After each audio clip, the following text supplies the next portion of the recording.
নির্বাচন যেটা ঘোষণা করেছেন 2026 সালের ফেব্রুয়ারি মাসে, তখনই নির্বাচন হতে হবে। পিআর হবে কি হবে না ওটা আগামী পার্লামেন্ট সিদ্ধান্ত নেবে। গণভোটের কথা বলেছি, আমরা রাজি হয়েছি, ঠিক আছে, প্রয়োজন ছিল না, গণভোটের কোনো প্রয়োজন ছিল না। কোন একটা দল বলে যে বিএনপি নাকি নির্বাচন পিছাচ্ছে, আরে বিএনপি তো নির্বাচনমুখী দল, প্রথম থেকে আমরা নির্বাচনের কথা বলছি। এই ছাত্র গণঅভ্যুত্থানের পরে আমরা সভা করে 4-5 দিনের মধ্যে সভাকে আমরা বলেছিলাম 3 মাসের মধ্যে আমরা নির্বাচন চাই। কেন বলেছিলাম? নির্বাচন হলে একটা পার্লামেন্ট গঠিত হলে আজকে যে অপশক্তিগুলো মাথা তুলে দাঁড়াচ্ছে, সেই অপশক্তিগুলো মাথা তুলে দাঁড়ানোর কোনো সুযোগ পেত না। তারা সংস্কার করতে চেয়েছেন, ভালো কথা। আমরা তো সংস্কার জন্য আমাদের 31 দফা তারেক সাহেব 2022 সালেই জাতির সামনে তুলে ধরেছিলেন। কতগুলো পাশ করেছেন বলেছেন কথা, সব তো আমার 31 দফায় আছে। তো আজকে কিভাবে আপনারা বলেন আমরা সংস্কার চাই না? আমরাই তো সংস্কারপন্থী সবার আগে,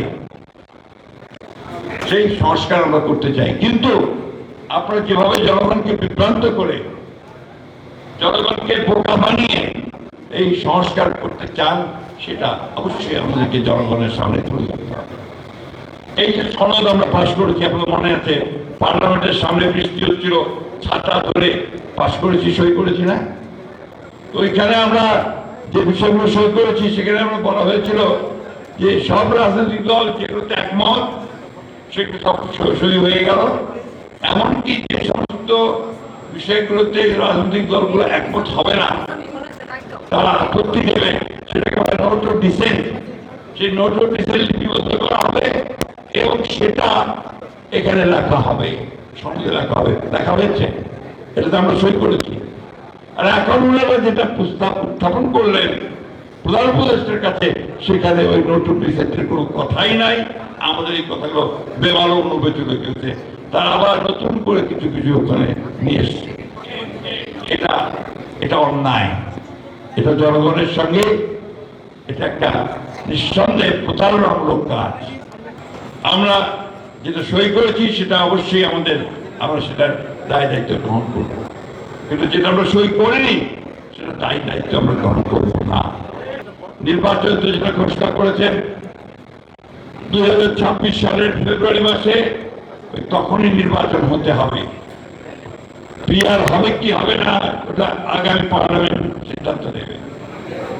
গণভোটের কথা বলেছি, আমরা রাজি হয়েছি, ঠিক আছে, প্রয়োজন ছিল না, গণভোটের কোনো প্রয়োজন ছিল না, তারপর আমরা রাজি হয়েছি যে ঠিক আছে, অনেকেই বলছে ঠিক আছে আমরা করি।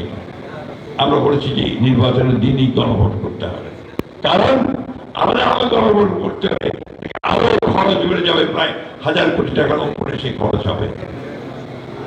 নির্বাচন 2টো ব্যালট থাকবে, একটি ব্যালটে গণভোটের কথা থাকবে, আর একটি ব্যালটে আপনার নির্বাচন সংসদে নির্বাচন হবে। এটা সুন্দর কথা। এটা না করে এখন আবার তারা গণভোট আগে হতে হবে, তারপরে নির্বাচন হবে, এটা আপনারাই বলছেন। আমরা তো নির্বাচনের পেছানোর কথা একবারও বলিনি, আমরা বারবার বলছি যে নির্বাচনটা অতি দ্রুত করতে হবে।